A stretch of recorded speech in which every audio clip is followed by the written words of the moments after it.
The Olympic journey commenced in Parramatta on June the 1st, 1997, on a 6-month journey that visited 24 communities across Australia, covered more than 116,000 kilometres, and involved the participation of more than 500,000 Australians.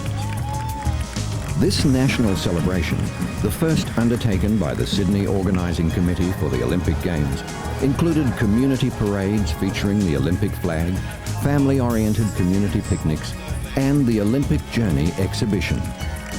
The idea was to take the Olympic celebrations to the rest of Australia, reinforcing that these are Australia's, not just Sydney's, Olympic Games.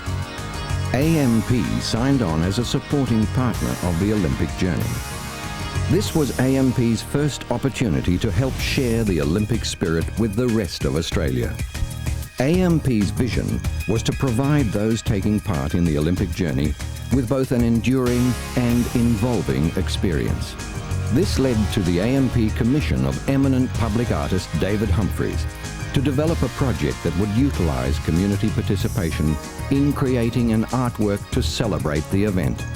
The resulting Sign for the Dream community art project aimed to deliver a celebration pathway of good wishes to the athletes of the 2000 Games.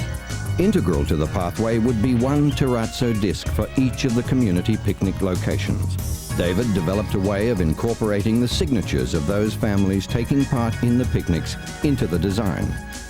At AMP's presence at the Olympic Journey picnic, families queued to be able to immortalise their family name. Signatures were collected on an acetate film that would form the basis of the artwork.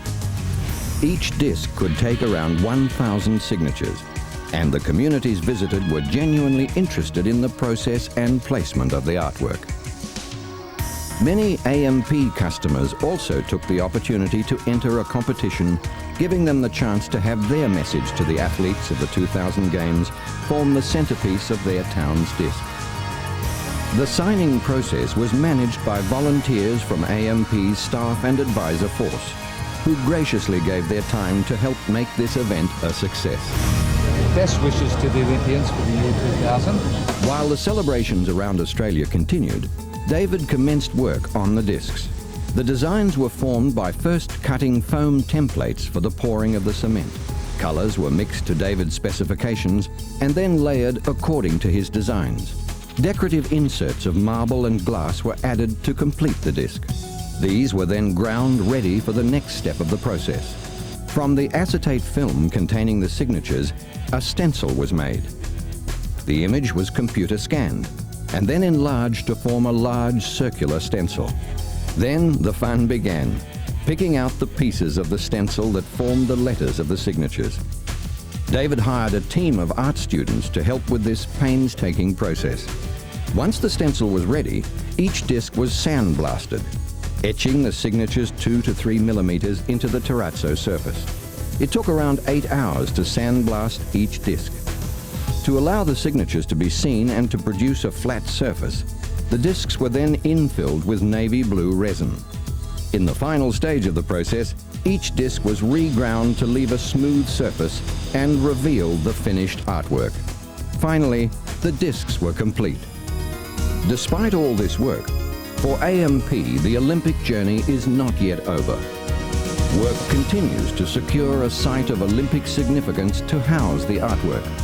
Designed to be viewed from above as one unit, as well as at ground level with the intricacy of the signatures, the artwork requires a special site.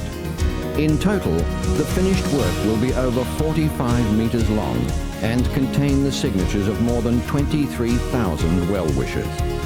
A fitting legacy of the Olympic journey and the people around Australia who took part in its celebrations.